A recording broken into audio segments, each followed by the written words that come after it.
bike is pretty much impossible to ride. The brakes don't work, and the ones that do rub really badly, so you can't move it. So I have a solution to that problem, and this is it.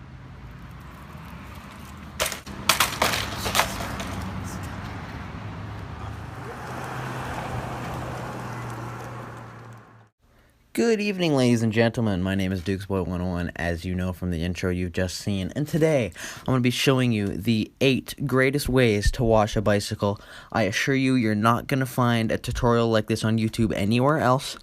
But with that being said, make sure you watch all the way to the end of the video to get all of the methods down. And also, you want to follow these exactly perfect, or else you're just not going to get a clean bicycle. So stay tuned, just watch the video all the way through, and leave me a dislike in the comment section, because this isn't going to be helpful at all.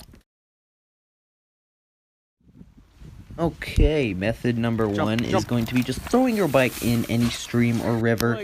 This is sure to clean it off a little bit. It'll at least get the dust off, you know.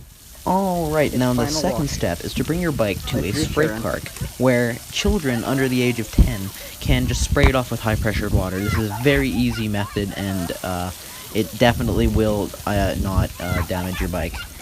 Alright, this next one's probably the least effective in this list, but it's just throwing your bike off a set of stairs. The wind will actually help get some of the dirt off, you know, and sometimes your bike will attack you, so that's great. Alright, so this next one, it's going to be a little bit difficult to find the materials for it. But once again, all you need is your bike, and then you need to find a pond or lake that has a lot of seaweed in the bottom of it, and a lot of dirt and mud in the bottom of it.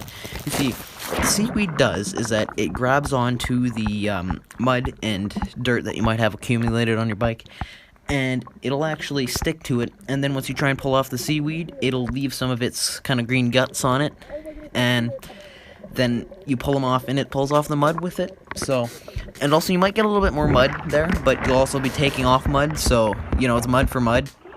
It's like that, it's mud for mud, you know, you get some mud on, take some mud off, and that's how it works. So, it's gonna look a little bit gross, but just throw the bike in the water a couple times, the seaweed will come off of itself, maybe throw your phone in the water too while you're trying to record video, and that's it. So it just came out of there, and this is what she looks.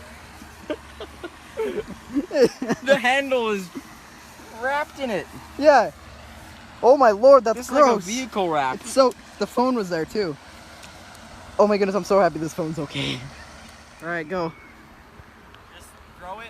Yeah. No ride. No ride, just do. I'm gonna have to go get this. Oh my god! Alright, and then now here are just some examples of us launching the bike into the water. We got very lucky to find a rock that the bike ended up perfectly jumping off of and soaring into the water like a dolphin in the winter. Just graceful, you know? So, I'm just gonna let you watch this. I freaked out the first time we saw it because it was so awesome, but just, here you go.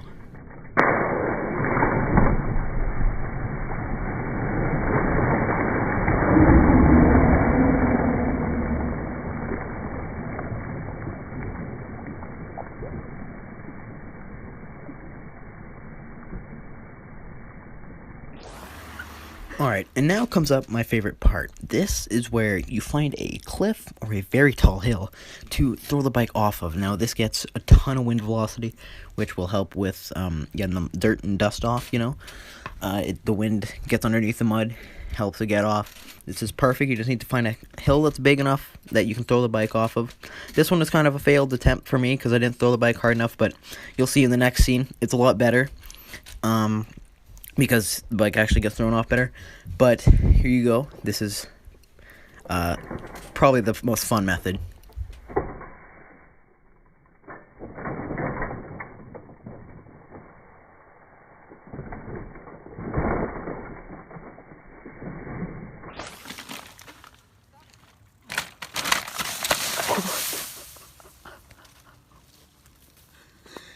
It definitely broke.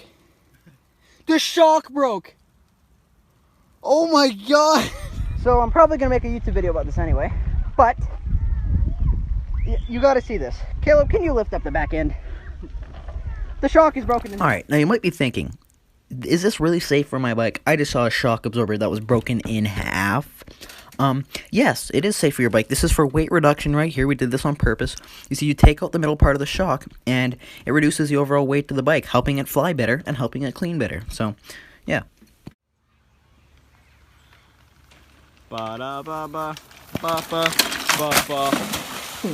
She folded, bud. She folded. Where'd the spring go? It's Okay, It so went the into next drag method mode. is a little bit more hands-on. It's the equivalent Major of going drag mode. to a drive-through car wash in your car, if you didn't have a roof on that car. It's where you just essentially ride your bike into the Idiot. water, as you just saw. It might be a little cold, and it might be a little illegal. In my case, it may or may not have just leave been. it there. Just leave it. But you're just going to want to get as much speed as possible, and that'll help get all the mud and stuff off of the bike. I just did it twice there. Hit a little sick air, bro. And then here's the last one, where I actually went fully underwater this time. You're gonna regret doing this. This might not have been a Again. great idea. Oh no! I mean, it cleaned off the bike, as you can tell. Cleaned it off, so... He's going for an evening swim. Alright guys, if you couldn't tell already, this video is a complete joke. We only did this because we were wrecking this bike, considering it was going to go in the dumpster anyway. This thing is a complete pile. The brakes don't work, all of that. The shock broke, so it's barely rideable then. So, now, here's a B-roll footage of all of the stuff we did, with some epic music over it.